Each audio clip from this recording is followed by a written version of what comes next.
Kate here. We're going to talk with Rachel today about decluttering, and specifically not just decluttering spaces, which we'll get into, but we're also going to talk about decluttering belief systems. Rachel is a friend of mine. She's been a friend for over a year, ever since she spoke at an event that I threw last year. And I knew that I wanted to have her on this channel to talk about this topic because she is just perfect. She's both a coach that helps people declutter their physical spaces, but she also helps with mindset and marketing and a bunch of other topics. So I'm glad to have you here. Stay tuned.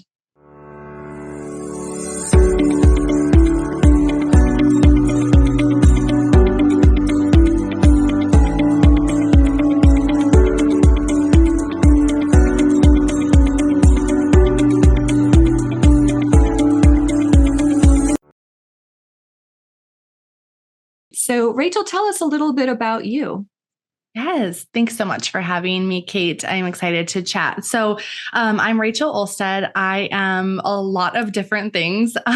First and foremost, I am a wife and a mom of 3 little ones, all under the age of 5. So that keeps me busy. And it's also a huge part of my why behind what I do, like professionally. So I kind of wear 2 different hats, but they really blend together really beautifully. And we'll talk about that a little bit. I think today I have 2 different companies, actually. The one company I run with a business partner. It's called The Unbound Entrepreneur. And my role is mainly as a marketing, messaging, and mindset coach. And we work with a lot of women entrepreneurs and women leaders to help them like really master those 3 components so they can show up powerfully in the work that they do and get their business out in the world to impact people. A component within that work that I do that is really what this other company that I have, which is just under my name, Rachel Olstad, and is this idea of simplicity and really this idea of like environmental influence. And I use that very intentionally because it's not just about this idea of decluttering. That is just like one tool within this kind of realm of environment. And we teach it in our program through a lens of like making space and teaching on just like the energy of having success, having joy, having these things. Because I think so many people are always in the pursuit of like wanting and chasing things. But oftentimes as humans, it's really hard to sustain and to have and to really be content with the having as we seek for more. And so we talk about it in the realm of like environment. And then the work that I do outside of this partnership, outside of the Unbound Entrepreneur, I help women everywhere, moms everywhere, really understand the science, the art, the spirituality that all connects when we're talking about emotional clutter, mental clutter, physical clutter, spiritual clutter, right? All of these things, because I think there's so much in our worlds, in our spaces where we feel overwhelmed, we're over consuming, we are overcommitted in our schedules. There's just a lot on our plates, in our homes, in our minds, hearts as well. And my passion is to help us remove all of those things that are taking up the space in all of those different areas of our lives, not just in our homes, and to really create space for the things that I title it as the things that matter most, for what matters most to us. I think it's like a core component that most people don't recognize is keeping them stuck or held back, whether it's in life, in their relationships, in business, in whatever. And so I just love bringing like intentionality and simplicity to people's lives in general. So that's a lot, but there's 2 components and they mesh together very, very beautifully.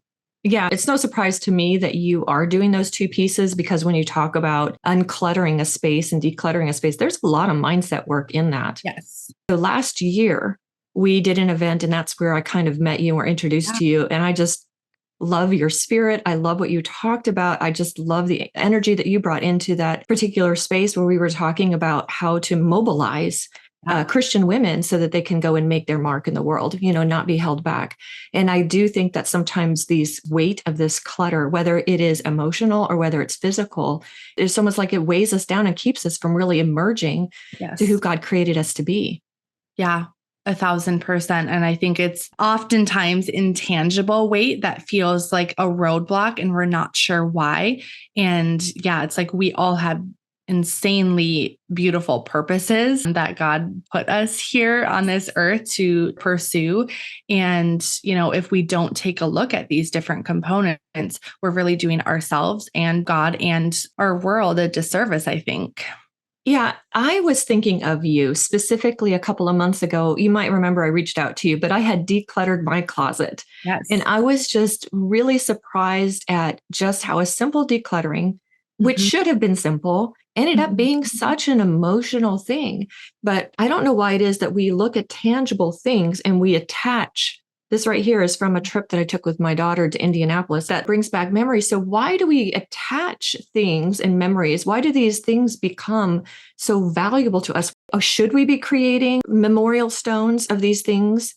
Are we attaching these things to the wrong things like a dress or a picture or our mother's, whatever it is? Yeah, I think that's a really great question. Also, a really hard question to answer because it's so gray. I Yeah. think everything in life is kind of gray. I don't really believe in the all or nothing. I think that's when we get ourselves into trouble, right? Either keep Right. all of the things or keep none of the things. I Right. love to find that messy middle that feels good. And that's going to look different for every person. But I think deep down, one of the reasons why we as humans have a tendency to want to keep things and want to hold on to things is I really think it comes and stems a lot from fear and from overall scarcity thinking.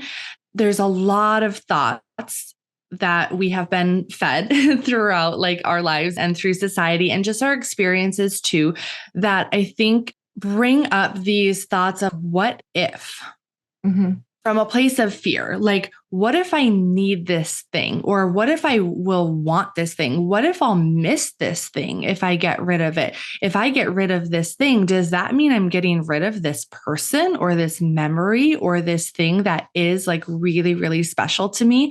Or even as simple as a shirt where it's like, what if I need this shirt? What if I want this later on? What if I want it and I already bought it and then I have to go spend more money and time getting it again? And what if I don't have money to replace it? It all stems from fear and scarcity, I think. And this can really hold us back. We know what fear does when we're trying to go after our purpose and do amazing things in life. Fear is the number one thing that holds people back. And so when we're talking about removing our things and removing our stuff and the clutter, which to me, clutter is actually just a series of unmade decisions. And when we think about it that way, it takes a lot of the weight off. It's like, oh, yeah, I am just human and making decisions as a human being is like kind of hard. And that's okay, like recognizing that. But then coming from a place also of understanding your values, understanding your priorities, and understanding what is important to you can be really, really, really helpful. And that looks different for every person. You know what I mean? I could say to you, Kate, like, rocks don't matter, souvenirs don't matter. So just get rid of all of them. Right. But if that isn't congruent with your belief and what is important to you, then that's not helpful to you. Right. But I really think so many of us don't even know what our actual values are, or we Right. know them, but looking around our lives and calendars, like they're not really reflecting, our priorities, our values. So I really think it starts there, understanding like the clarity of who we are, what we want in our lives and our spaces, and then really figuring out like how can we create more of what we want with fewer tangible things. So for example, even that stone or that rock, that little memento from the trip, it's almost like deciding, okay, does this thing mean more to me, or does the experience and the memory that I have of that really, really beautiful experience with my daughter taking that trip, does that mean more to me? Can I hold that memory? Can that be enough for me? Or do I need something to represent it? And I think that, again, there's no right answer. But I think really understanding like what is important to me, for me, I have not a lot of super sentimental items, but I do have a few. Like I have a sweater that I have kept from my grandpa who passed away 13 years ago. And I don't really wear it, but I love to keep it because it is one thing that reminds me of him and that I can remember him in. And I do enjoy it, and I do enjoy keeping it. It doesn't take a lot of my time, energy, mental focus. Right. But I don't have 13 of them.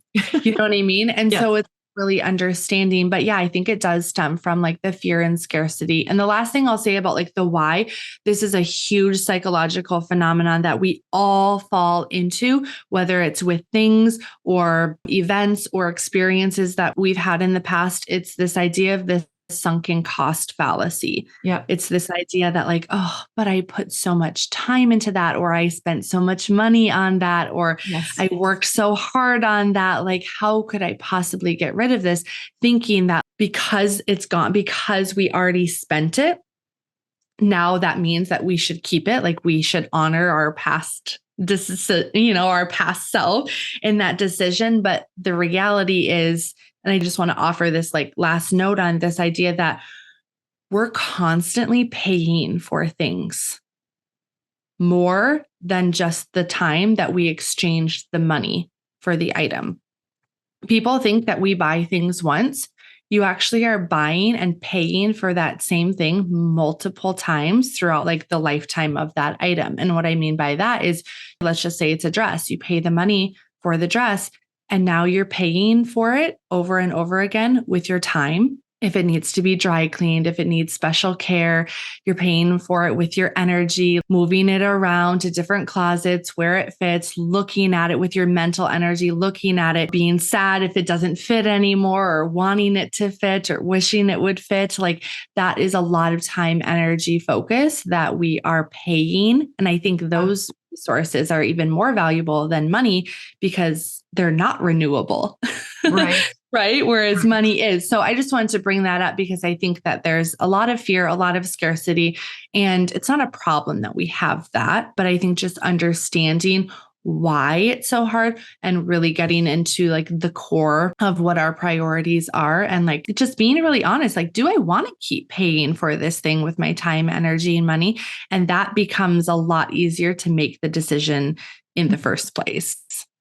Yeah, what you just said about the ongoing time and money that you're putting into something, it reminds me also that if you hold on to too much of it, you're going to need a bigger house, or you're going to need a storage unit. And that is also continuing time because it's taking up space in a place you have to pay for. Just one note, this is fascinating. I don't know if you know this, but the storage unit industry in at least the United States is the number one grossing industry. I'm not surprised. I see storage unit places popping up all over the place. I thought maybe it was because people were just moving down to Florida, but Right.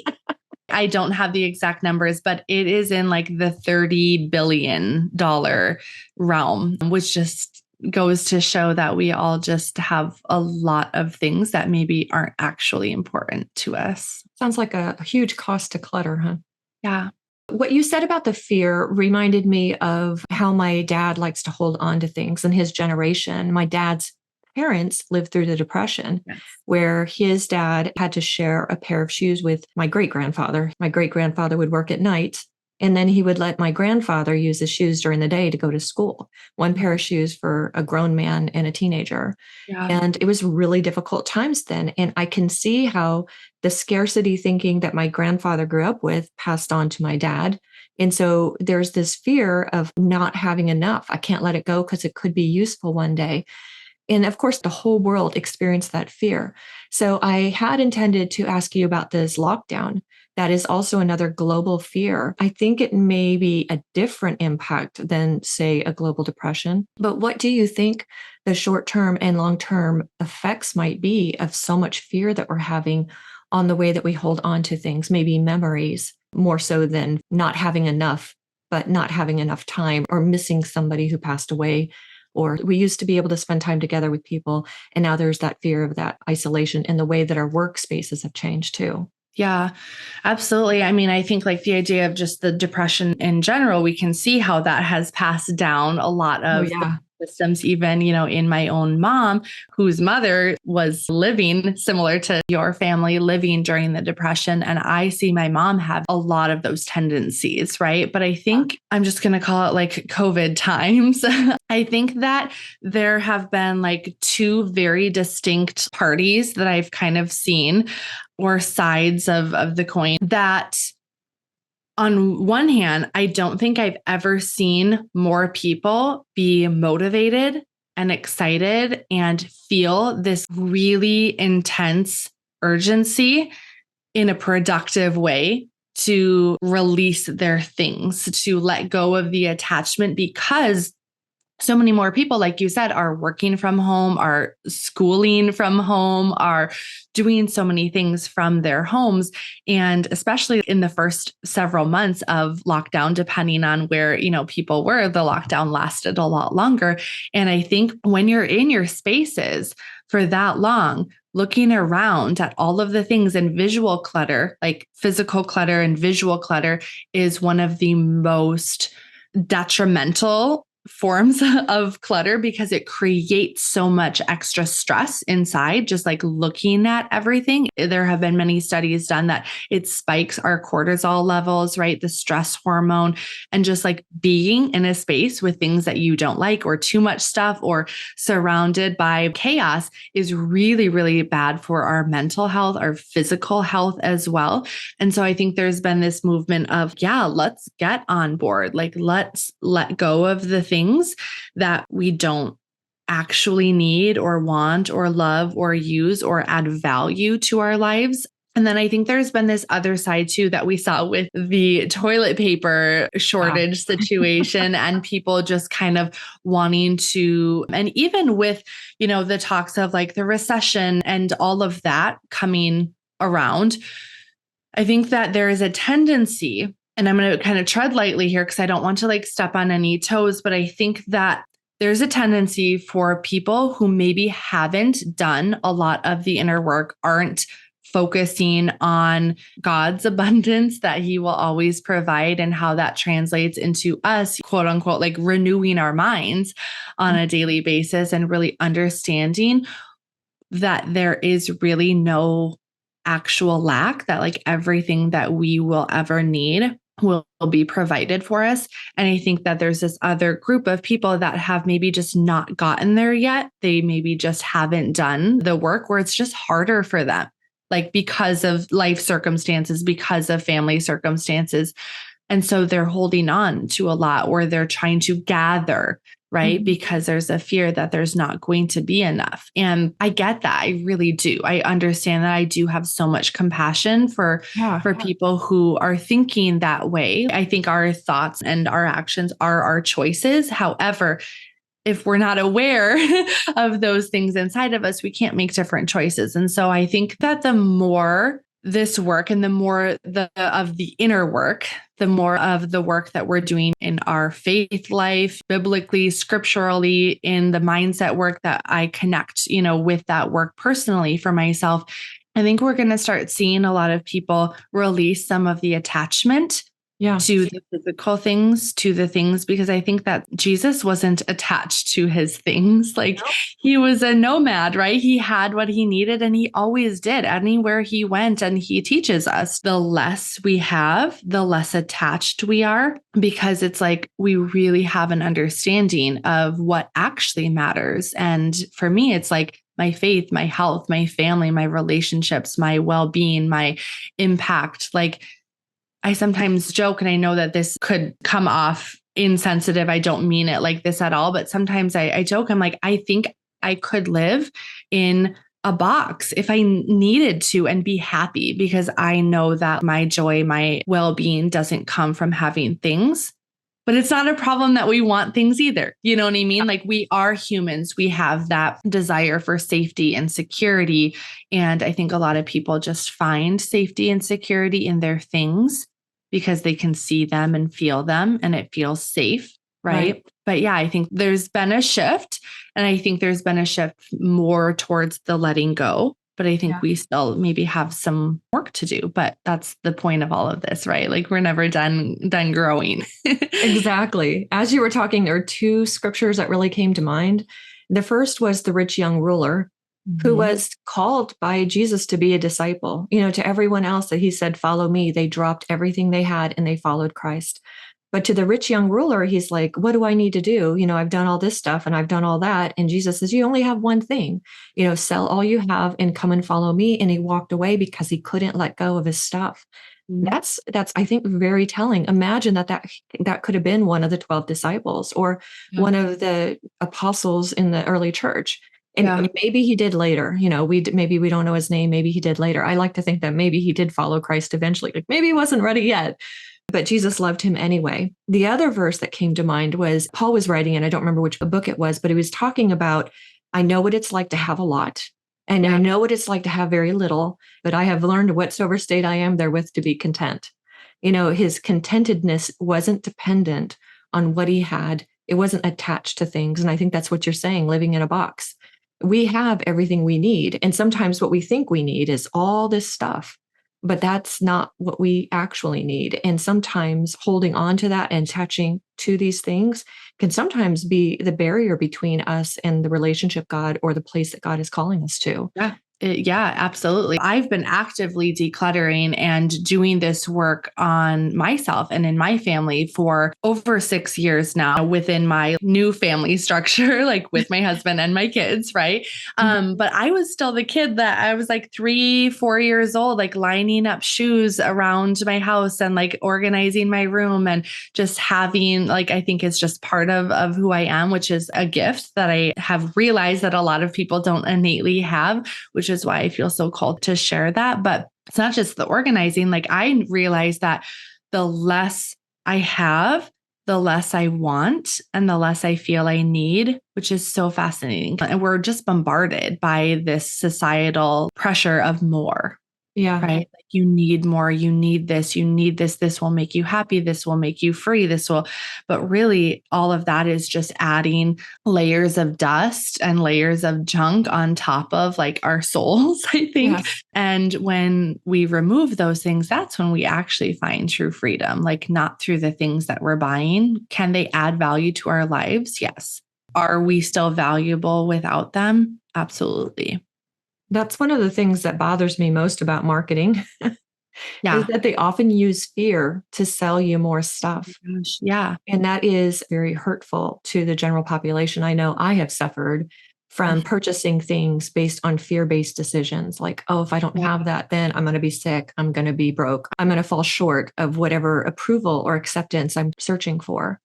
Yeah.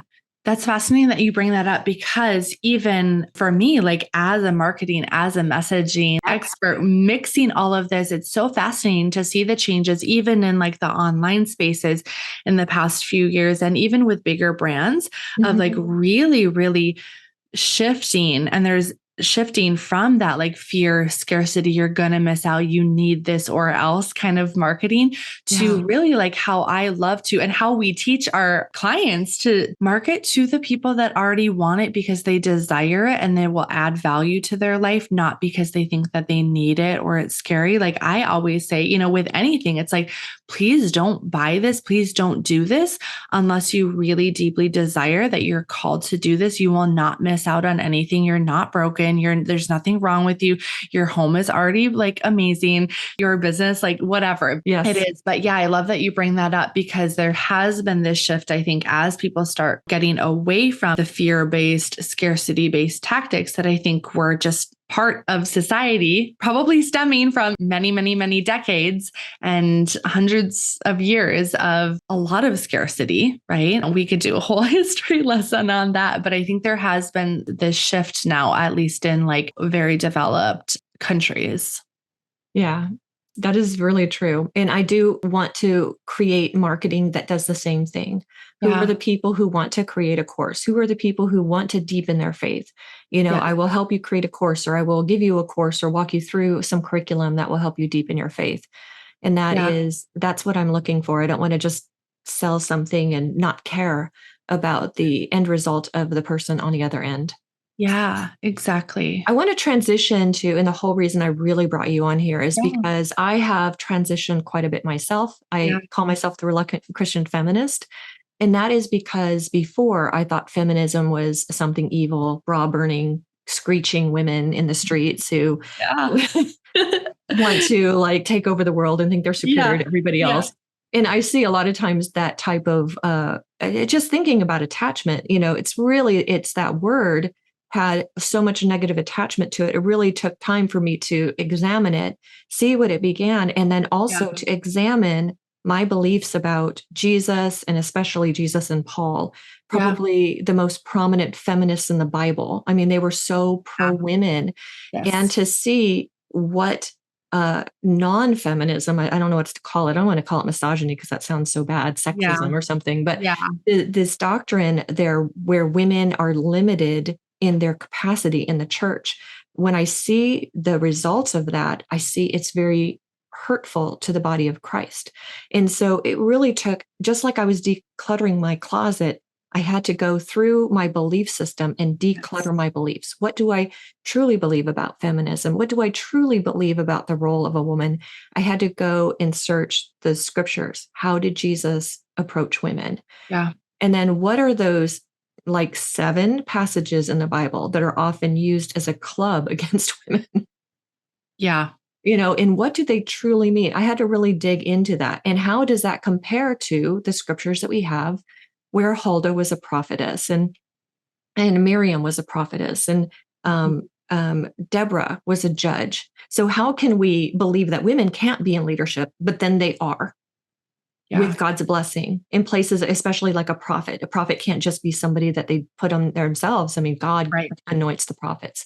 So I had to go through and reframe my thinking. I had to go through and declutter my thoughts and my beliefs and like eliminate some entirely. And that's why I became this reluctant Christian feminist.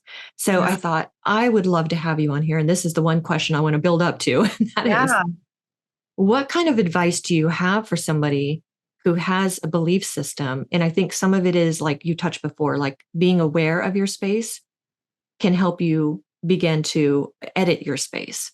And I think maybe we have these beliefs, we don't even know, we don't even look at them. They were just passed down. We've got our great grandmother's clutter in our closets and our belief systems, and we don't even realize it.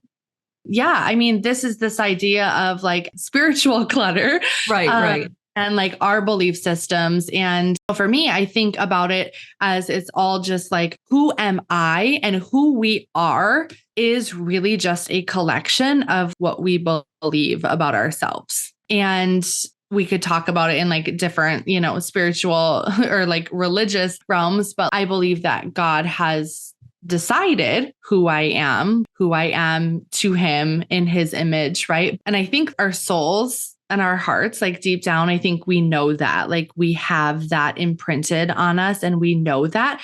But where I see like the clutter and the dust and just kind of like this static is just all of the conditioning, all of the thoughts that were at some point just decided or said, and then people just never questioned them, right? You have to want to do this work first, right? And I think anyone watching, your work, Kay, is probably in the process of doing this work. But I think there's a lot of people who like want to force this work, like, hey, that belief is incorrect, and force it on other people. That will never, ever, ever help them change from a place of grace and compassion. And so I think you, have to want to do this work and have to want to rediscover, okay, who am I actually? What do I actually believe? And what do I want to share with other people in the world? And so I like to take it in just kind of like bite-sized chunks, because otherwise it can be very, very overwhelming. Just like with clutter, like if you're new to that, like please don't try to declutter your whole house in a weekend. Like you will just end up in tears on the floor and it'll just be a mess. Same thing with all of these belief systems. I think it's really, really helpful to take like one set of an area of your life. Speaking of this area, maybe your beliefs about the church or your beliefs about different concepts, like money, for example, is a huge one that I think especially a lot of Christians are like unwinding and figuring out like what's actually true for you and what does God say? What does the Bible say? What has like, what did your mom believe? What did your dad believe? Where did they get their thoughts? What does society believe? And really just doing what I love to call just a brain dump, or just get it all out on paper. I love putting pen to paper and really just figuring it out. Because I think what another problem is that creates more mental clutter in the process of unwinding all of this is people do a lot of thinking about their thinking. Yeah. but they don't actually take a lot of action when it comes to their thinking. So it stays up here and it just gets jumbled even more. So I think even just the simple act of like, okay, what's one thing that doesn't feel good to me anymore? I'm just going to take money, for example, because that's just like a topic that I think everyone could probably stand to explore a little bit, right? It's like, oh, like, why do I not have the results that I want? Why is this topic feeling really heavy for me? Why am I feeling like unsettled with this?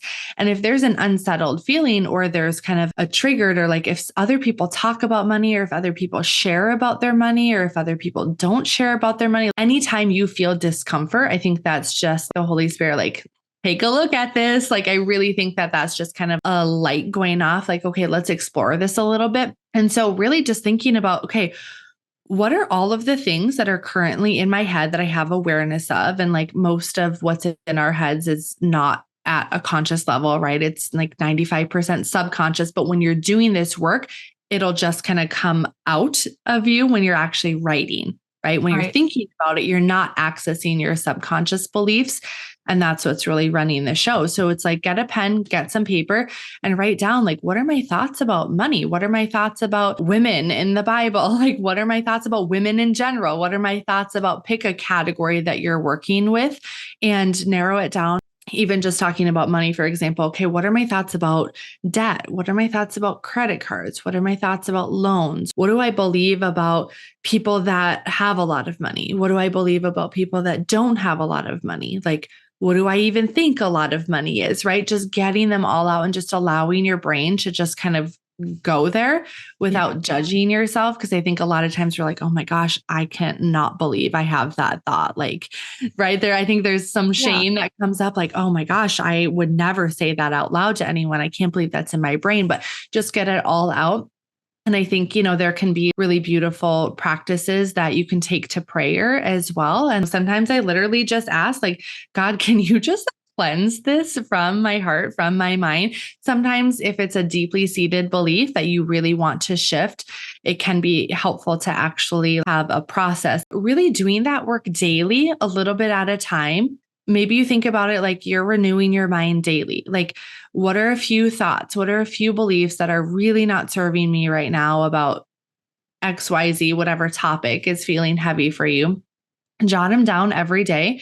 What really helps me is like, I believe God created our brain to be so magnificent, but sometimes it's not just easy to say like just a classic thought, like money doesn't grow on trees, right? It's not going to be helpful for your brain to say, walk around and say these fake affirmations like I've heard before, like I am a wealthy woman or something like that. It's like your brain's just going to roll its eyes. Like your subconscious is going to be like, no, that's not true. You have to find something that's believable. And what I teach my clients and what I do personally is to find a bridge belief. And if you think about it in the realm of your relationship with God, it's like, here I am in my humanness. Here God is like, here's my kind of crappy belief right now. Here's God's belief about this. Okay. I maybe can't get to that belief right now because I'm not like a perfect divine being, but I can like try, right? I can start to get there. Like I can start building a little bridge. And so something that feels kind of believable. Maybe it's like, I'm becoming a woman who respects money, or I'm becoming a woman who doesn't, I'm just going with the money topic, right? But even women, right? Or I'm learning to be okay with whatever, XYZ, like that type of a statement, instead of trying to jump and trying to like totally renew your mind and totally be a new person, like born again in that one setting. Like it doesn't happen like this. Sometimes God can just like get rid of that thought for you and you never have to think it again, but it is a process. And this is why I think it's so important to just slow and steady and really just like give yourself some grace as you're exploring a lot of those thoughts, and to just approach it with like so much compassion, because we are human and there's a lot of thoughts and junk that isn't actually ours and isn't meant to be there. It's not our fault, but I think it's our responsibility. To approach it from a practical standpoint as well, to do the work that we're called to do, and become who we are meant to become. Yes, exactly. Put on the lipstick and go and do the thing that God created you to do. Exactly. So I had a couple of thoughts on that. One is I think when we're ready to do the work in those certain areas, we can become very vulnerable.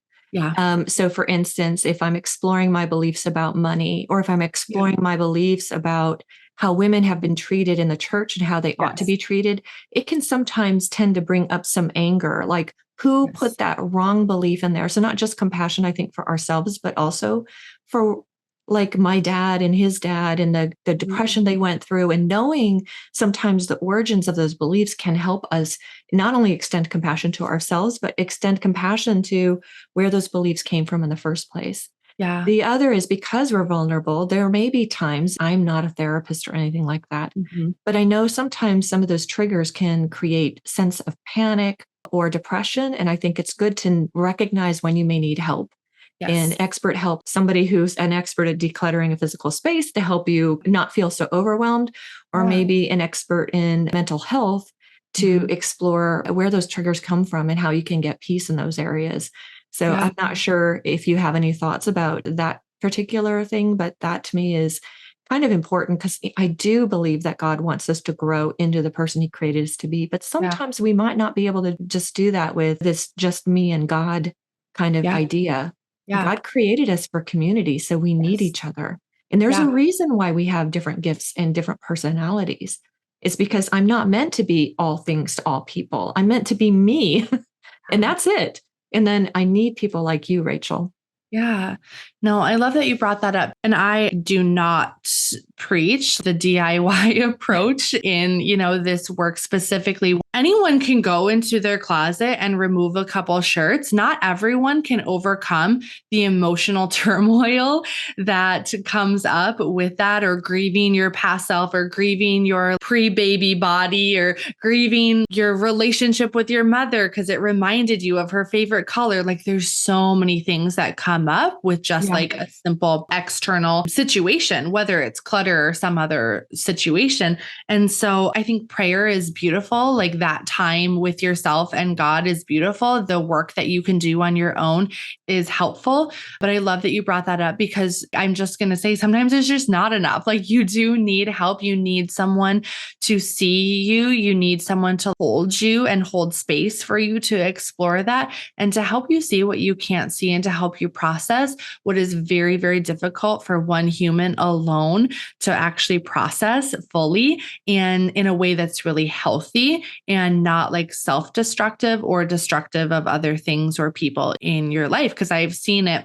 I think we can all probably relate. And when we've seen people try to untangle things from our minds or our past or in relationships, like it can, like you said, bring up a lot of anger, a lot of frustration, a lot of pain, a lot of these really heavy emotions. And honestly, I think especially as a society, we were not ever taught, like no one actually, for the most part, I'm not going to say no one, but most people were not taught that one, emotions are safe, emotions are meant to be felt, emotions are important, and like how to actually process that. I think a lot of people grew up in, which again, we can have compassion for our parents and grandparents and understand like, oh, I see why you parented, why you did the things that you did. Like, I get that, but now I want to do differently coming from that place. But yeah, like a lot of people were taught to like suppress their Yes. emotions, or not cry, not make a scene, not have big emotions, which I think like God created us to be emotional beings. Like, why would we need each other and have relationships if we didn't have emotional vulnerability and connection? As a coach, like I do that deep work with people, and I do that deep work for myself, but I didn't start doing it alone. Like that was Right. very scary. There are therapists, counselors. Like I'm not a licensed therapist. I'm a coach, and I have so many modalities and tools. But sometimes my clients, even if they're experiencing a lot of trauma that like I'm not qualified and would never want to step into saying that I'm qualified to help them with, sometimes they work in tandem. I have clients that go to therapy, also have a coach, and also buy, courses or programs or whatever is going to support you in the season of life and the time that you're going through, I think that can be really, really therapeutic and really beautiful, like to have that support and to not be shameful of asking for that support. Because I think that's the other thing. It's like, don't feel your emotions. Oh, but then when you have big emotions, don't ask for help. Just hide it. You know what I mean? I think Right.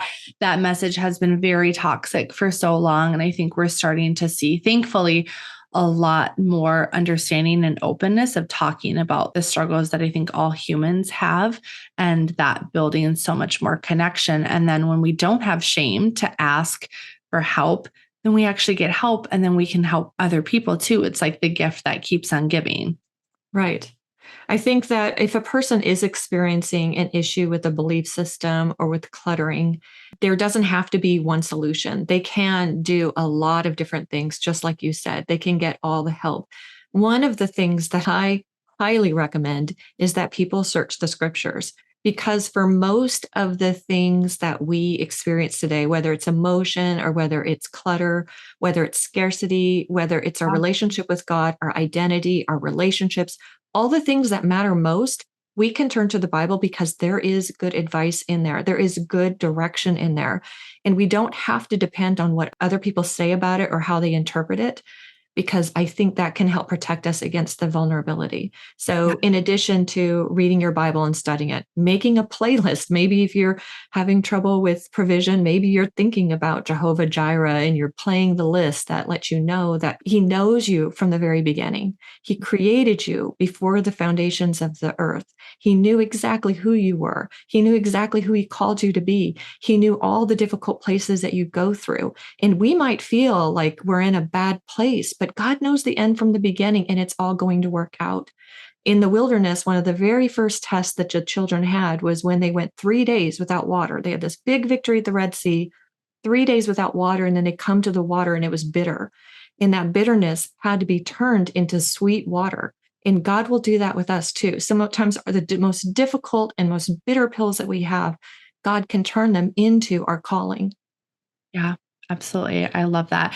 I used to have this Bible growing up. I'm Catholic and grew up Catholic, practicing Catholic. And I had this Catholic youth Bible. And like, I remember that it was so helpful for me because it had literally, I could go to, I'm like, how am I feeling?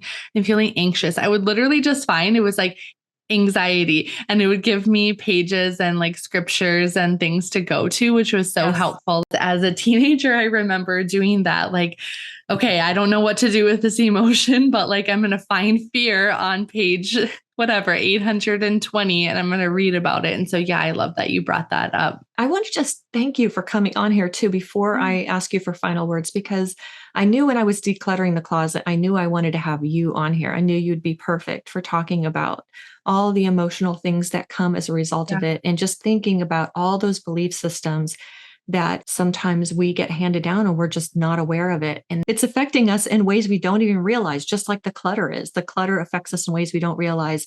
These belief systems, how we believe about money, how we believe about the role of women, how we believe children should be raised. And so often it's the fear created by these beliefs that cause us to behave in certain ways. And we don't even realize why we're doing it that way.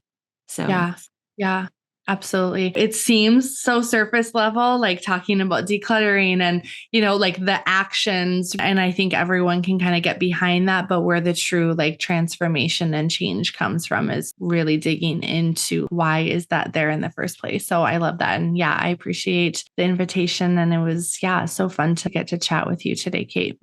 Awesome. It's been wonderful having you. I hope you have a blessed day. Thank you. You too.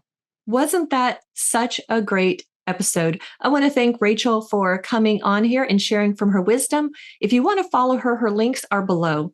And then I also want to encourage you to click like and subscribe so that you can see more episodes like that. I'm going to bring other guests in here, just like Rachel, who have amazing content to offer, amazing wisdom to share, and who are really genuine, authentic people. God bless. Have a beautiful day.